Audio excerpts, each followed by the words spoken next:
सीहोर में धन्वंतरी पूजन कार्यक्रम आयोजित। मानसरोवर मेडिकल कॉलेज में कार्यक्रम आयोजित। सीएम डॉक्टर मोहन यादव कार्यक्रम में शामिल।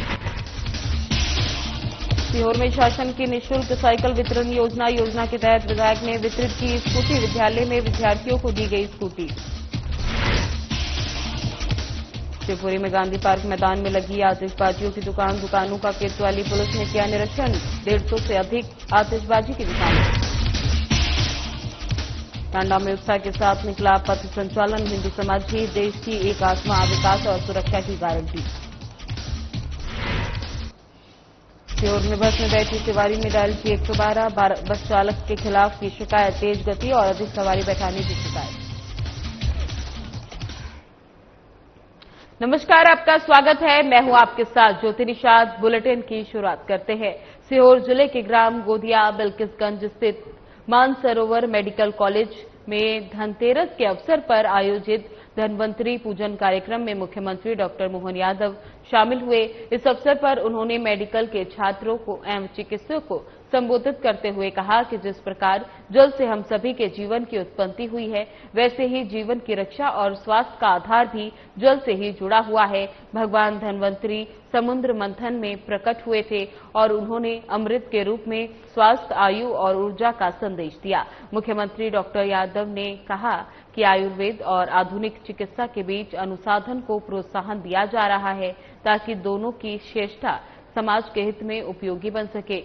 मुख्यमंत्री ने कहा कि धनतेरस का ये पर्व हमें स्मरण कराता है कि शरीर, मन और प्रकृति तीनों का संतुलन ही सच्चा धन है। कार्यक्रम में राजस्व मंत्री करण सिंह वर्मा, विधायक सुदेश राय, बीजेपी जिला अध्यक्ष नरेश मेवाड़ा, पिछड़ा वर्ग आयोग के सदस्य सीताराम यादव, सनी महाजन, मानसरोवर कॉलेज के मंजुला तिवारी और गौरव तिवारी सहित अन्य जनप्रतिनिधि, चिकित्सक और छात्र उपस्थित थे।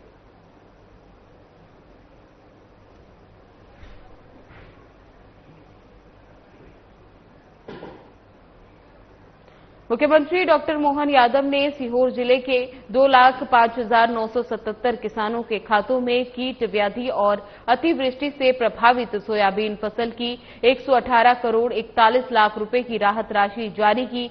उन्होंने 59 करोड़ से अधिक के विकास कार्यों का लोकार्पण किया, भूमि पूजन भी किया। मुख्यमंत्री ने किसानों को सोलर पंप लगाने के लिए 90% अनुदान घोषणा की और कोलार मेजर लिफ्ट परियोजना में 44 गांवों को शामिल करने की घोषणा की।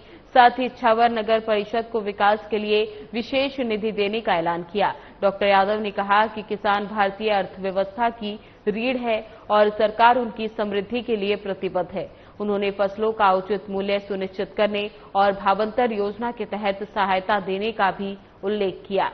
कार्यक्रम में कई विधायक, अधिकारी और गणमान्य नागरिक उपस्थित थे।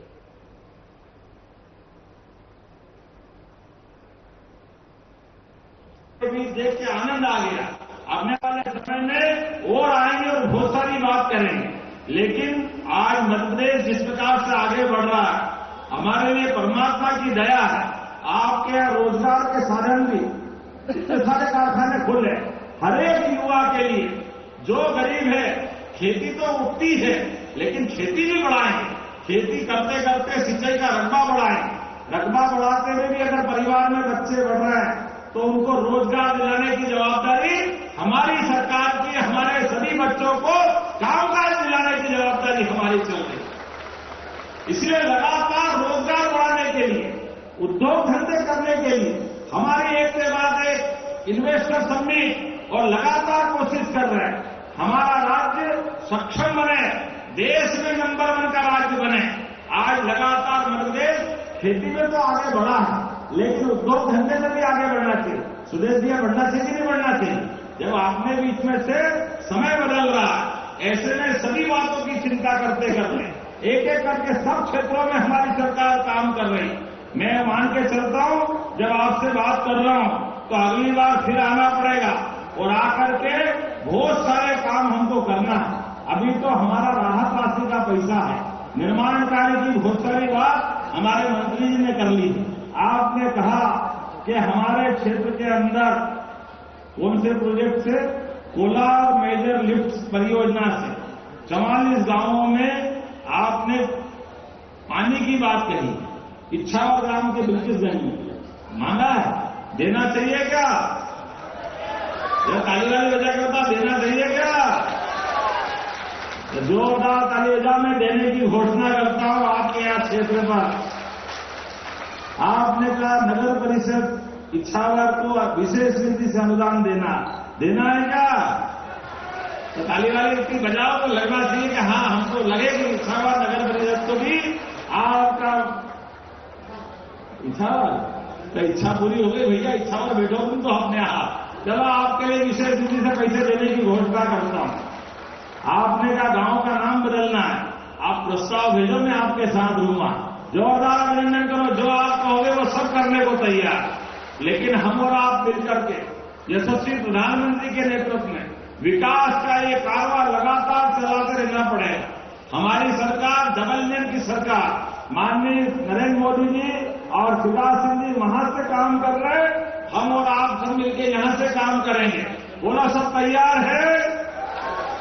सब तैयार है? तो दोनों हाथ की मुट्ठी बांधो और जोर से बोलो भारत माता की, भारत माता की, भारत माता की। अगली बार भी आएंगे कि नहीं आएंगे? हाजी मत कराओ मंत्री जी, अगली बार बुलाओगे कि नहीं बुलाओगे? ताली वाली बजा के बताओ तो अगली बार आना पड़ेगा, फिर जो आप मांगोगे अगली बार के लिए भी देंगे। बहुत बहुत धन्यवाद। भारत माता की जय। शासन की निःशुल्क साइकिल वितरण योजना के तहत विधायक सुदेश राय द्वारा पीएम शासकीय उच्चतर माध्यमिक विद्यालय स्कूल श्यामपुर में विद्यार्थियों को निःशुल्क ई स्कूटी और साइकिलें वितरित की गई। इनमें मेधावी छात्र और छात्रा को 2 ई स्कूटी और 6वीं क्लास के छात्र छात्राओं को 11 साइकिल प्रदान की गई। इस अवसर पर विधायक ने कहा कि मध्य प्रदेश शासन द्वारा संचालित जन हितैषी योजना से शिक्षा के प्रति प्रेरणा मिल रही है। कार्यक्रम में श्यामपुर सरपंच नवीन ताराचंद चौहान, बीओ दीप फकीर, पीएम प्राचार्य फ्रांसिका बारा और समस्त स्कूल स्टाफ और कई जनप्रतिनिधि उपस्थित रहे।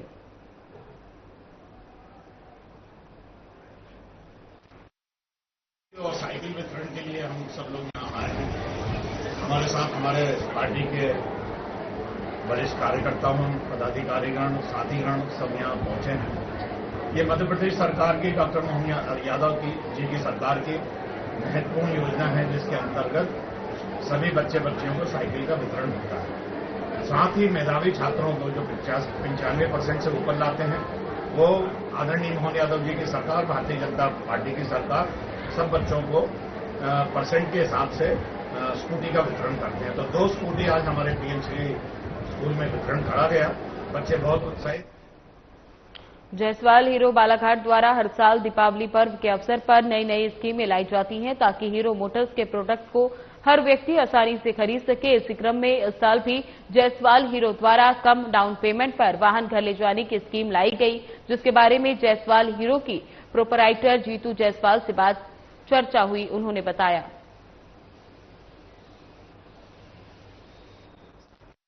देखिए स्कीम हमने जो लॉन्च की है उसमें देखिए रेट तो कम हुए हैं, ये तो सभी को पता है। स्कीम्स कुछ डिस्काउंट्स हमारी तरफ से भी हैं, लेकिन एक सबसे बड़ा बेनिफिट ये है कि आज अगर मान लो अभी फसल नहीं आई है किसान के पास में, या और भी लोग हैं जिनके अन्य और खर्चे हैं, तो उनके लिए ये है कि अगर एक गाड़ी लेने में अगर 1 लाख रुपए गाड़ी देनी है, उसमें उनको अगर 30-40 हजार रुपए डाउन पेमेंट लगता था, 25,000-30,000 डाउन पेमेंट लगता था, तो वो अब वो नहीं लगेगा उनको। हम 4,999 यानी लगभग 5,000 रुपए का डाउन पेमेंट लेके भी गाड़ी लोगों को दे रहे हैं। तो सबसे बड़ा बेनिफिट ये है कि स्कीम का बेनिफिट मिल रहा है, जीएसटी का बेनिफिट मिल रहा है, और सबसे कम डाउन पेमेंट पे 5,000 रुपए लेके भी आपको गाड़ी मिल जाएगी। और यदि उसमें एक फायदा ये भी है, कभी उस पर आप टॉपअप करना चाहें कि हमारे पास फसल के पैसे आ रहे हैं कुछ आए, वो भी एक सुविधा है कि आप लाके 10-20 हजार उस पर टॉपअप कर सकते हैं। तो आपको जो इंटरेस्ट रेट आगे 3 साल में लगने वाला था उसमें कमी आएगी आपके। अगर हम 3 साल में बोले किसी को 3 से 4 हजार रुपए इंटरेस्ट पड़ रहा है, तो अगर आप टॉपअप कर देते हैं उसमें 1,000-1,500 वो कम हो जाएगा। तो वो भी एक आपको बेनिफिट है। ये स्कीम कब तक के चलेगी? ये स्कीम अभी सभी स्कीमें जो है आप दिवाली के बाद तक चलेंगी, लगभग इस पूरे महीने में चलेंगी। दीपावली आते ही सबसे पहले हम सभी के मन में मिठाइयां और नमकीन का स्वाद आने लगता है। इसी क्रम में बालाघाट शहर के प्रसिद्ध मिष्ठान वितरक इंदौर स्वीट्स बालाघाट द्वारा दीपावली पर्व के लिए पूरी तैयारियां कर ली गई। जहां देश भर से देखा जा रहा है कि केमिकल वाली मिठाइयां और खाद्य पदार्थ बनाए जा रहे हैं, वहीं इंदौर स्वीट्स द्वारा उच्च श्रेणी के बिना केमिकल की मिठाइयां और नमकीन बनाई जाती है। इसी क्रम में इंदौर स्वीट्स बालाघाट की ओर से सभी नगरवासियों को धनतेरस और दीपावली पर्व की हार्दिक शुभकामनाएं और बधाई दी गई। शिवपुरी में गांधी पार्क मैदान में लगी आतिशबाजियों की दुकानों का किया कोतवाली पुलिस ने निरीक्षण, अग्निशमन यंत्र भी चेक किया। आपको बता दें, शिवपुरी शहर के गांधी पार्क मैदान में लग चुकी हैं करीब 150 से भी ज्यादा आतिशबाजियों की दुकान, जहां कोतवाली पुलिस द्वारा सभी दुकानों का लाइसेंस और अग्निशमन यंत्रों की निरीक्षण किया जा रहा है। आज यहाँ गांधी पार्क मैदान में लाइसेंसी पटाखों की दुकानें लगी हैं। सभी दुकानदार लोगों को समझाया जा रहा है कि अपना सावधानी रखें, फायर सिलेंडर रखें, पूर्ण रूप से सुरक्षा रखें। सभी को समझाया जा रहा है। जो छोटे छोटे बच्चे पटाखे खरीद रहे हैं उनको भी समझाया जा रहा है कि आप अपने पेरेंट्स, बड़े लोगों के साथ ही पटाखे चलाएं, अकेले छोटे बच्चे न चलाएं। किसी भी तरह की घटना, दुर्घटना असावधानी से जिससे बचा जा। उत्साह के साथ निकाला राष्ट्रीय स्वयंसेवक संघ के शताब्दी वर्ष का पथ संचालन। राष्ट्रीय स्वयंसेवक संघ के 100 वर्ष पूर्ण होने के पर संघ के स्वयंसेवक शताब्दी वर्ष मना रहे हैं। विजयदशमी उत्सव के निर्मित स्वयंसेवक का पथ संचालन शुक्रवार को नगर में निकाला गया। पथ संचालन पंडित देव प्रभाकर स्कूल डेहरी से प्रारंभ होकर पुनः उसी स्थान पर समाप्त हुआ। संचालन में पूर्व स्वयंसेवकों ने सामूहिक गीत, अमृत वचन और एकल गीत में भाग लिया।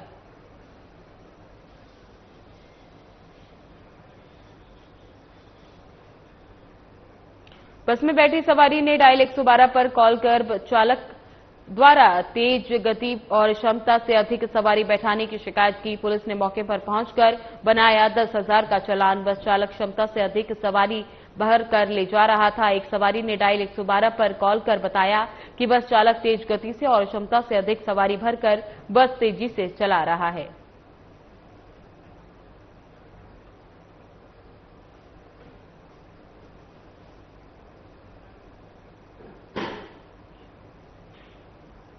साई सरकार ने जमीन की खरीद बिक्री की ऋण पुस्तिका की अनिवार्यता समाप्त कर दी है। पंजीयन विभाग ने सभी जिला पंजीयकों को इसका कड़ाई से पालन करने का निर्देश दिया है। प्रदेश कांग्रेस अध्यक्ष दीपक बैज ने इस फैसले को अदूरदर्शी बताया और कहा कि ऋण पुस्तिका ही किसान की भूमि का प्रमाणित दस्तावेज है, जिसमें उसकी फोटो भी होती है।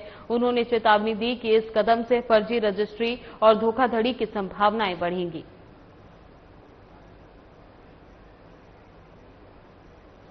सरकार ने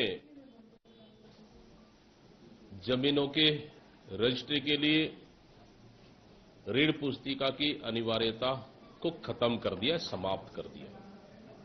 मैं समझता हूं कि ये पूरी तरह से अव्यावहारिक है, बिल्कुल भी ठीक नहीं है। इसलिए क्योंकि ऋण पुस्तिका ही किसानों को अधिकार प्रदान करता है।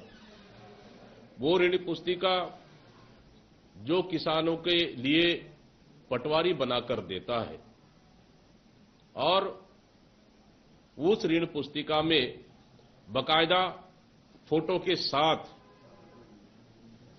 उसे दिया जाता है और वही ऋण पुस्तिका किसानों को भूमि स्वामी का अधिकार मिलता है। लेकिन जिस तरह से रजिस्ट्री के समय कि रजिस्ट्रार बकायदा किसानों का ऋण पुस्तिका। सरकार ने बिजली बिल हाफ योजना में बदलाव करते हुए 50% छूट केवल 100 यूनिट तक की खपत पर देने का फैसला लिया, जबकि पहले ये छूट 400 यूनिट तक थी। इस बदलाव से लगभग 14 लाख परिवार प्रभावित होंगे।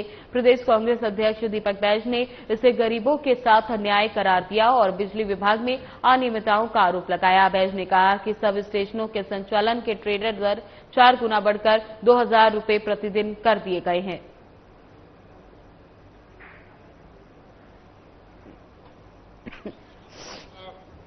बिजली विभाग मुख्यमंत्री जी का विभाग है और इस विभाग में अभी सब स्टेशनों के संचालन के लिए वर्तमान में प्रतिदिन 500 रुपए के मान से मेंटेनेंस और सब स्टेशन का संचालन किया जाता है। लेकिन जो अभी टेंडर हुआ उसमें बढ़ाकर 500 रुपए से बढ़ाकर सीधा सीधा 2000 का टेंडर आमंत्रित किया गया है।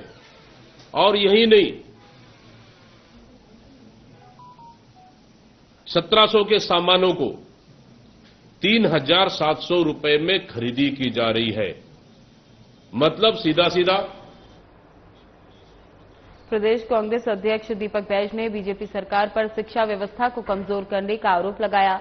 उन्होंने कहा कि कांग्रेस सरकार ने स्वामी आत्मानंद अंग्रेजी माध्यम स्कूलों की शुरुआत गुणवत्तापूर्ण और निःशुल्क शिक्षा के लिए की थी, लेकिन अब साई सरकार ने अब तक एक भी नया स्कूल नहीं खोला, जबकि 10,463 स्कूलों को युक्तियुक्तकरण के नाम पर बंद कर दिया गया। दीपक बैज ने कहा, यह देश की पहली सरकार है जिसने अपने कार्यकाल में कोई नया स्कूल नहीं खोला।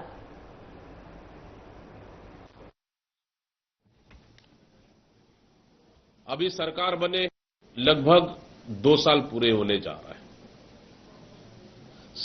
इस सरकार ने इस 2 साल के कार्यकाल में अनोखा रिकॉर्ड दर्ज किया है। वो अनोखा रिकॉर्ड क्या है कि अभी 2 साल लगभग पूरा होने जा रहा है। सरकार ने अभी तक एक भी नया स्कूल इन्होंने नहीं खोला है। छत्तीसगढ़ का इतिहास देख लीजिए, अभी तक एक भी नया स्कूल इन्होंने नहीं खोला है। हां, जरूर कि छत्तीसगढ़ की जनता को शराब के नशे में ढकेलने के लिए 67 नई शराब दुकान इन्होंने खोल दिया है। बीजेपी द्वारा कांग्रेस प्रदेश अध्यक्ष दीपक बैज को नक्सलियों का प्रवक्ता कहे जाने पर बैज ने कड़ा पलटवार किया। उन्होंने कहा कि बीजेपी अपनी बातों से बार बार पलटती है। विधानसभा अध्यक्ष डॉक्टर रमन सिंह खुद कहते हैं कि तनख्वाह लो और मौज करो, जबकि कांग्रेस सरकार ने विकास और सुरक्षा मंत्रों पर काम किया। दीपक बैज ने कहा कि कांग्रेस की नीतियों से ही नक्सलवाद पर सफलता मिलती है।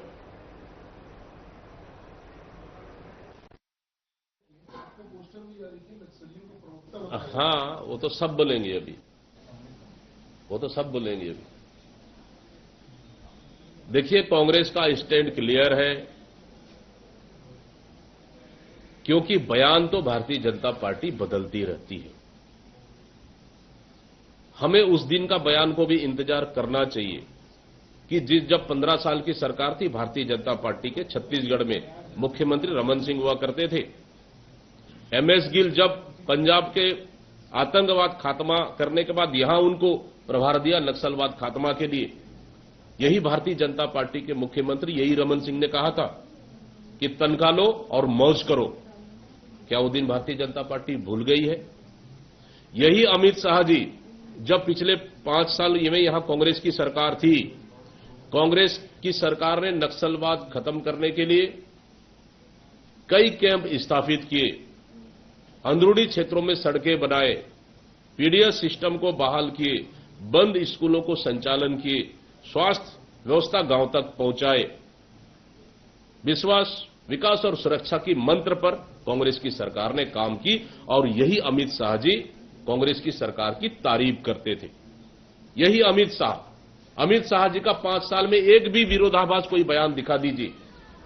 लेकिन अब सरकार बदल गई, अब अमित शाह जी बोल रहे हैं कि नहीं, पिछली सरकार ने काम नहीं की। मतलब बयान बदलने में भारतीय जनता पार्टी माहिर है। कांग्रेस का स्टैंड क्लियर है। आज वही चीज हम भी वही चीज कह रहे हैं कि कांग्रेस की नीति के कारण ही, कांग्रेस की सरकार की नीति के कारण ही आज नक्सलवाद पे कहीं न कहीं सफलता मिल रही है। क्योंकि हमने कैंप स्थापित किए, हमने वहां की, हमारी सरकार ने हमारी वहां के लोगों से संवाद किए, उनका दिल जीता, उनका भरोसा जीता, आदिवासियों के लिए जल जंगल जमीन का पट्टा दिए, उनका वनोपज संग्रहण के लिए उनके मूल्य एडिशन किए, डेनेक्स उनके लिए खोले। भारतीय जनता पार्टी ने कल भी यही प्रश्न पूछा था, आज भी यही पूछ रहा हूं, उन्होंने क्या किया जो रातों रात चमत्कार हो जाए और सरेंडर कर दे? सरेंडर नीति पे हमारा एक ही सवाल है कि आप 2000 से अधिक नक्सली सरेंडर किए बोल रहे हैं, तो 2000 हथियार भी तो हथियार के साथ सरेंडर किए होंगे। हथियार कहां है? हथियार कहां है? आज भी सवाल पूछ रहे हैं। उन सरेंडर नक्सलियों के ऊपर कितने कितने इनाम थे, उनका प्रोफाइल क्या है, आज भी हम पूछ रहे हैं। हां, मैं कल भी ये शब्द मैंने कहा कि अगर ओरिजिनल नक्सली सरेंडर करते तो सबके लिए अच्छा है। शायद भारतीय जनता पार्टी मेरी बयानों को मुझे लगता है नहीं सुने। उन्होंने नेगेटिव पॉलिटिक्स करने की उनकी आदत हो गई है। अगर ओरिजिनल नक्सली सरेंडर कर रहे हैं तो सबके लिए अच्छा है। हां, लेकिन वहां के आदिवासियों को सिर्फ नक्सली बताकर अगर सरेंडर कर रहे हैं तो इस पे हमारा सवाल रहेगा। आज भी, कल भी था, आज भी है, कल भी रहेगा। हम भारतीय जनता पार्टी की तरह बयान नहीं बदलते कि आप तनख्वाह लो, मौज करो, ये हमारी भाषा नहीं है।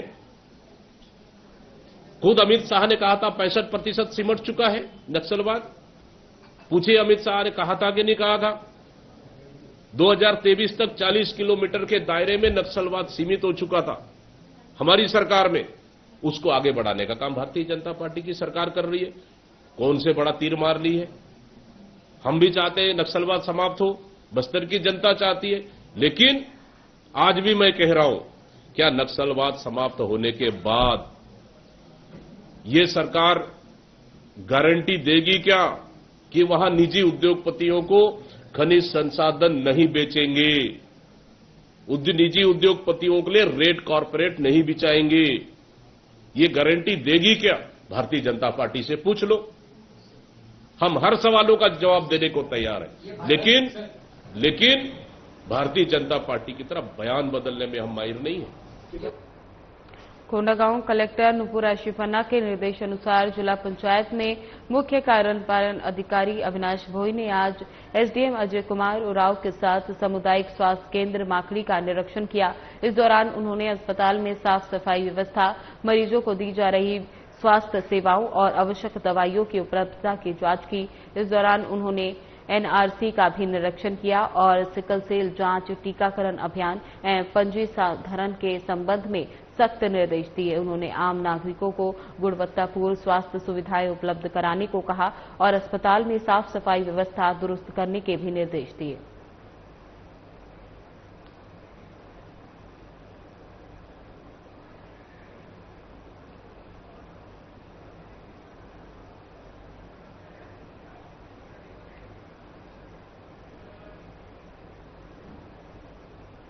कोंडागांव कलेक्टर नुपुर आशिफन्ना ने शुक्रवार को डोंगरीगुड़ा स्थित गारमेंट फैक्ट्री का निरीक्षण किया। इस दौरान उन्होंने फैक्ट्री में कार्यरत महिलाओं से मुलाकात कर कार्यों के बारे में जानकारी ली और उनकी समस्याओं से भी अवगत हुई। महिलाओं ने कलेक्टर के समक्ष खाना खाने के लिए उचित स्थान की कमी, कार्यस्थल में अत्यधिक गर्मी और दूर दराज से आने वाली महिलाओं को घर लौटने में हो रही देरी जैसी समस्याएं रखी। कलेक्टर ने संबंधित अधिकारियों को आवश्यक सुधारात्मक कदम उठाने के निर्देश दिए। कलेक्टर पन्ना ने कहा कि कार्यस्थल पर महिलाओं के लिए सुरक्षित, स्वच्छ और अनुकूल वातावरण सुनिश्चित करना प्रशासन की प्राथमिकता है। उन्होंने फैक्ट्री प्रबंधन को भी श्रमिकों की सुविधा और कल्याण से संबंधित व्यवस्थाओं में सुधार करने के निर्देश दिए। निरीक्षण के अंत में कलेक्टर ने सभी महिला कर्मियों को दीपावली पर्व की हार्दिक शुभकामनाएं और उन्हें उपहार भी भेंट किए।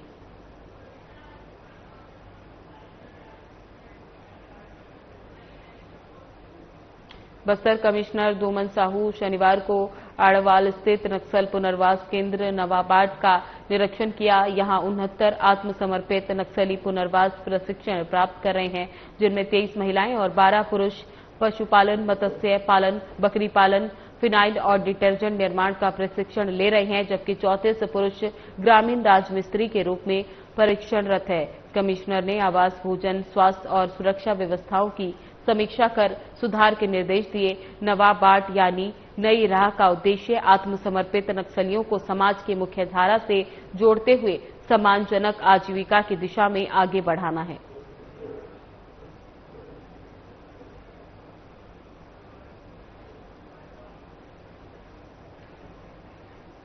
फिलहाल बुलेटिन में बस इतना ही। बने रहे हमारे साथ। नमस्कार।